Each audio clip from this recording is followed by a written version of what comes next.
കുഞ്ഞിനെ സ്നേഹിക്കുക എന്നുള്ളത് ഒരുതരം എൻ്റർടൈൻമെൻറ്റാണ് എന്നെ സംബന്ധിച്ച്. ചില ആളുകൾ സിനിമ കാണാൻ ഇഷ്ടപ്പെടുന്നു സ്ഥിരമായി, ചില ആളുകൾ പുസ്തകം വായിക്കാൻ ഇഷ്ടപ്പെടുന്നു, ചില ആളുകൾ യാത്ര പോകാൻ ഇഷ്ടപ്പെടുന്നു. അത് അവരുടെ പേഴ്സണൽ ഹാപ്പിനെസ് ആണ്, തികച്ചും സ്വാർത്ഥമായ ഹാപ്പിനെസ്.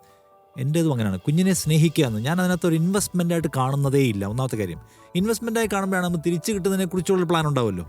ഇത്രയും കാലം ഞാൻ സ്നേഹിച്ചു, ഇനി തിരിച്ചെനിക്ക് കിട്ടണം, അല്ലെങ്കിൽ ഇപ്പം സ്നേഹിക്കുമ്പോൾ തിരിച്ചു കിട്ടണം. ഞാൻ സ്നേഹിക്കുക എന്ന് പറയുന്ന പ്രോസസ്സിൽ സന്തോഷിക്കുന്ന ആളാണ്. എനിക്ക് തിരിച്ച് എന്തെങ്കിലും കിട്ടാനൊരു പ്ലാൻ അതിനകത്തില്ല.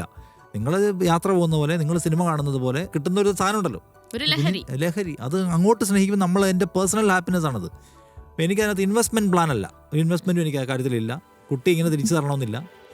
അപ്പോൾ അതുകൊണ്ട് എനിക്ക് തോന്നുന്നു നമ്മൾ കുഞ്ഞുങ്ങളെ സ്നേഹിക്കുമ്പോൾ അങ്ങനെ ഒരു ബേസിക് സംഗതി ഉണ്ടാവണം. അപ്പോൾ ആൾക്കാർ പറയല്ലോ ഇതൊക്കെ തിരിച്ചുണ്ടാവുമെന്ന് അറിയില്ലല്ലോ, പ്രായമാകുമ്പോൾ ഞങ്ങളെ തിരിച്ചു നോക്കും. പ്രായമാകുമ്പോൾ നമ്മളെ നോക്കാൻ നമ്മൾ വേറെ പ്ലാൻ ഉണ്ടാക്കണം, നമുക്ക് ജീവിക്കാൻ നമ്മൾ വേറെ പ്ലാൻ ഉണ്ടാക്കണം.